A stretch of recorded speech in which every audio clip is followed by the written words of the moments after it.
Cambodia's ancient capital, Angkor Wat, is a UNESCO World Heritage Site. In February of this year, the government increased ticket prices dramatically, but that did not stop tourists from visiting. Angkor Wat has always been a major revenue stream for the country. Today, we go back in time to visit the mysteries of this ancient civilization.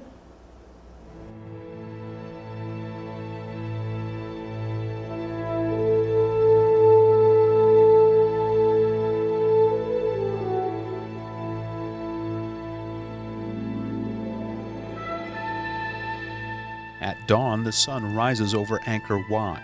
This is not only a World Heritage Site, but an image associated with Cambodia. Each month attracts 250,000 people, bringing in revenue of $12 million.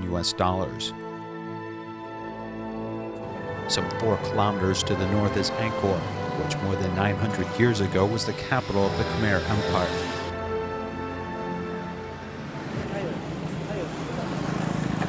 Today we are being led by I.M. Sakrathi, who spent 19 years to obtain archaeological qualifications, as he explains the secrets of this mysterious civilization. On this mural off the top, the man riding the horse is Angkor King Jayavaram VII. Angkor's Bayon Temple has 1.2 kilometers of relief stone carvings, with 11,000 characters portrayed. In the 13th century, the first generation of heroes, Jayavarman VII, led the Khmers to war, using elephants to defeat foreign enemies, which is still a thrilling scene thousands of years later. The Khmer Empire continued to grow in the war, the heyday of the border almost dominating the entire Indochina Peninsula. According to research, Angkor's population swelled to 1 million people, covering 10,000 square kilometers. This is the equivalent to the Middle Eastern country of Lebanon, as it was the medieval world's largest city.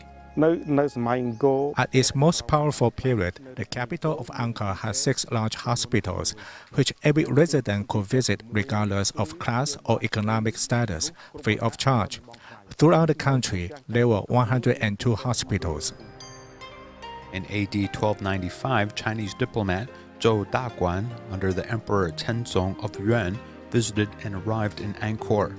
He would later compile his findings in the book The Customs of Cambodia, which described how they had 4 rice crops a year, how the irrigation system allowed the civilization to thrive. The Angkor civilization was aided by water reservoirs and facilities that conserve water. The granary was not here during the times. It was to the side of the Mekong River and Tonle Sap River. They used irrigation channels to irrigate a paddy field that stretched up to 10 million hectares, which was 100 times larger than the fields in Angkor City. Do you remember the 2011 Southeast Asia floods in Cambodia?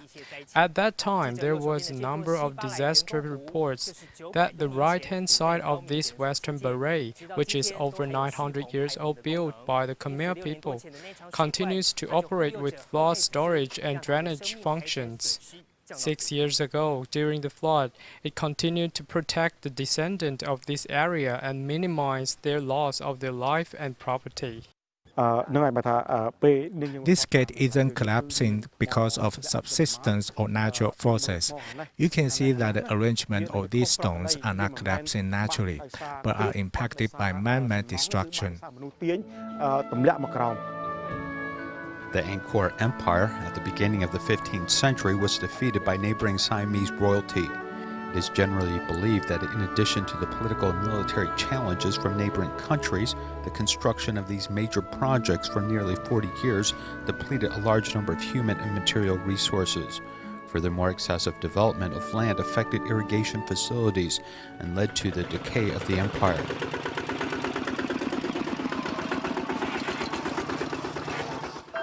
Will history repeat itself, and how long will it take to recover?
Angkor Wat not only gives descendants and tourists a look back at their ancient civilization and their architecture, but also their monuments. Jayavarman VII spent a lot of empire's effort to create these structures, and as the environment deteriorated, the empire lost its way, like a virus affecting the area, which quickly eroded the foundation.